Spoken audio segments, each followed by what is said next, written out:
আমরা কি ফাউনি ভাইয়া এই হুজুর নিয়ে শুনছো? এই সাপড়ি এনে কি করে? আমি ছাপরি না, তাইলে কি? আমি স্টার ভিডিও বানাই। কিসের ভিডিও বানা? আমি একটা হিপসখানার টিচার, ওইখানকার বাচ্চাদের ভিডিও করি, অশ্লীলতা করি, বলদামি করি। আচ্ছা তোর কেউ কিছু কয় না? তোরা তো পিটানো উচিত বেটা। তোর বাপ মা কি তোর মাদ্রাসায় পড়া এসব শিখাইছে? আমার বাপ মা তো আমার ছোটবেলা থেকে কিছু কয় না। আমার বাপ হলো নেশাকর আর মা গার্মেন্টসে কাজ করতো, আর এখন তো আমার মতো টিকটক করে। আমি মাদ্রাসায় পড়ার সময় একটু বড় যখন হই তখন মাদ্রাসা ছুটি দিলে তখন বাইক দিয়ে আমি টিকটক করতাম। আচ্ছা এইটাই তাইলে আসল কাহিনী। পরিবার থেকে যদি দিনই শিক্ষা না পায়, সে মাদ্রাসায় কেউ কিছু করতে পারবে না। তোদের মতো একটা লেবাসদারি শয়তান বেরোইছে। কেউ কেউ মাদ্রাসায় পড়ুয়া, আবার কেউ কেউ তো হুজুরও হয়ে গেছে। তাদের দিলে আল্লাহর ভয় নাই, নৈতিকতা নাই, দুনিয়াদারির জ্ঞান নাই, কমন সেন্সটা পর্যন্ত নাই। কারণ এরা ছোটবেলায় কোনো ভালো মাদ্রাসায় পড়া নাই, পড়লো পরিবার দিন না, যার ফলে এরা মাদ্রাসায় পড়েও আকাম কামে লিপ্ত। আর এদের জন্য পুরো মাদ্রাসা শিক্ষা ব্যবস্থাটাই বিতর্কিত আছে। আসলে ঠিক কইছস, কিছু কিছু মাদ্রাসায় তো ছাত্র বলাৎকারের মতো ঘটনা ঘটে। এরা মাদ্রাসায় পড়েও মুসলিম হয়েও চমুকামের মতো ভয়ঙ্কর ভাবে লিপ্ত হয়। আর এইগুলা পাপে সফট পুশ করে এই ছাত্র টিকটকাররা। শুনে 99% মাদ্রাসা হুজুরা টিকটক করে।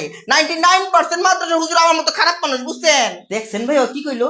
আমার তো এখন হেরে সন্দেহ হইতাছে, মনে হইতাছে শত্রুপক্ষ টাকা দিয়ে এমন কাজ করে যাচ্ছে যাতে মাদ্রাসা শিক্ষা ব্যবস্থা আর কমি আলেমদের গ্রহণযোগ্যতা কমানো যায়, বিতর্কিত করা যায়। অসম্ভব কিছু না, খোঁজ নিলে এটাও পাওয়া যেতে পারে। কিন্তু সবাই তো আর এমন না। সত্যিকার অর্থে এই অঙ্গনে বোধাই আর খারাপ চরিত্রে পোলাপান আছে।